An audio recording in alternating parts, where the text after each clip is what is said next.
Hey, it's echoardere. Welcome to the Wayfarer's Lodge. I hope you enjoy your stay.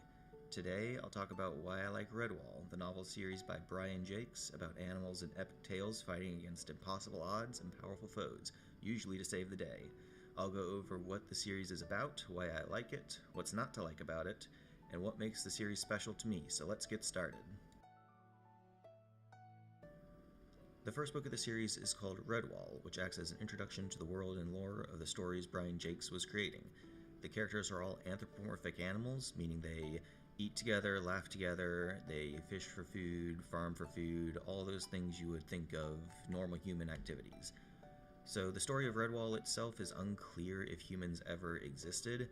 There's a barn in the story that's large for the animals that inhabit it. There's also real-world places like Portugal mentioned, but this is remedied in later books of the series. They either scrapped ideas or the author may have just been unclear or unfinished with their world building at the time of writing this first one. The story of Redwall itself is about Redwall Abbey in Mossflower Woods, which is a location where the animals that live there are relatively safe, they live in peace, they understand that the world outside the Abbey is relatively dangerous, but they generally don't have to worry about it because there is not much that can get past the Abbey walls. This was until Cluny the Scourge decided to pay a visit to Redwall Abbey. Terrible rat with a bunch of evil villains with him and decides that he wants the Abbey for himself. So the hero's story, named Matthias, has to go out, find the sword of Martin the Warrior, and bring it back to defeat Cluny and save his friends and family and the Abbey from this villainous foe. It involves solving a lot of puzzles and riddles, fighting other foes that want to stop him from getting the sword, and then traveling the country to go find it, as it was not in the place that he thought it was. So the adventure, the exploration, the story, the puzzles, they're all great points to the story. Redwall is one of my favorite series since I was a child. I've always loved learning about animals. I used to watch Animal Planet with my mom since I can remember. And so one of my best friends in elementary school suggested that I pick up this series. So I did, and I have been a fan ever since. I love the adventure of the stories, especially in this first one. The character has to travel around, meet different characters he never would have if the, villains never came and put a wrench into his daily life. There's a lot of fun songs and poems in these books. The riddles are often told in poem style, which I enjoy. The series also covers a large time frame over multiple generations, so this first book is actually set in the middle of where most of the books would be. There's many books that come before it that act as prequels, and there's many books that happen well after it, where the main character here is also one of the heroes of their own past.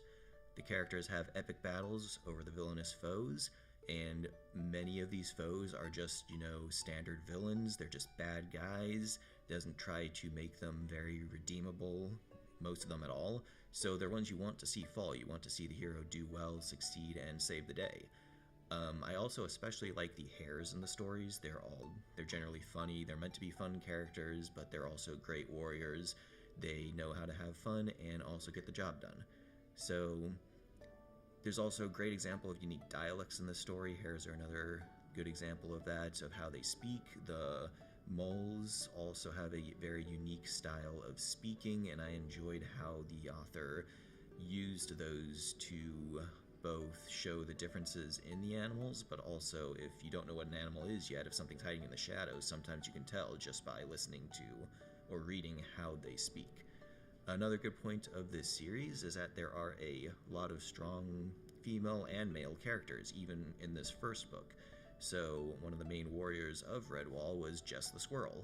She's one of the main slingers, slings rocks at her enemies when they need to protect the Abbey. Another one was Cornflower, who is more of a dainty female character who stays behind. She does involve herself in the fights, but she's not a trained warrior. And then same thing with the males. There's strong males, and then there's the not strong males, such as the abbot, who is not a fighter at all.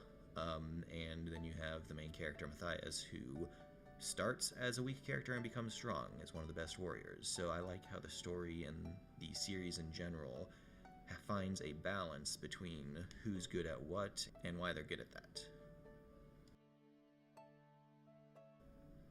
All that said, no story is perfect, so there are issues with these stories, especially things I didn't like once I grew up. One of the main critiques of this story is that what type of animal you are tends to determine whether or not you're good or evil. So, for example, mice are pretty much always good, while rats are pretty much always evil. And that distinction carries over. Squirrels are always good, the otters are always good, hares, badgers are always good, while the weasels and ferrets, the rats, the foxes are generally always evil. So this first book is very textbook on that case. Later books, Brian Jacques tries to go into exploring that issue. He has one where the fox is the main character and tries to be a good guy. However, there's very few times where that is actually reversed and flipped. Honestly, I can't think of a single time where it happened, but it's been a while since I read a lot of the books, so it's at least been played with. For me, also, the descriptive text of the banquets, he spent a lot of time describing the food that was out and the available, the cheeses, the breads, everything else, which was pretty fun the first few times I read it, but it got old pretty quickly. Spent a lot of time describing the food, and honestly, that's not my favorite part of any story, so I would tend to glaze over that after the first few times. Another issue is that these are obviously children's books for the most part, so the puzzles are not super complicated. When I was a child, obviously I had a lot of fun trying to solve the puzzles and the riddles with the main character, but as I got older, as I developed critical thinking skills, it became a lot more obvious what these puzzles and riddles meant. So I still enjoy reading them, but it's not the same level of awe and wonder that I had as a kid anymore. And the final point for criticism I would have, the plots are very standard. They follow a pretty predictable story once you've read the first few books. Pretty much always, peace was had, peace is interrupted, main character goes on an adventure to solve it, and eventually solves it. That's not always the case in all the books, but the first book, Redwall, set the standard for the series for many of them in the future. These stories are special to me because, again, they were introduced to me by one of my best friends who knew I loved animals, and I've enjoyed reading them ever since. I've been reading them for over 20 years now. It's been a long time spent with them. I have physical copies of every book that was released, and I have been fortunate enough to not lose them in my many moves across the world, as I've lost other books that I really regret losing. The stories dive into a lot of different topics, have a mix of black and white morality. He tries to do gray morality, but like I said, it's mostly black and white, but the stories themselves, they are special to me as the standard I have for the hero quest and discussing what is good and what is bad. If you like epic plots of good triumphing over evil, long journeys, riddles and puzzles, and animals, this series may be for you. But keep in mind they are children's books, so don't expect any wild twists or really complicated puzzles.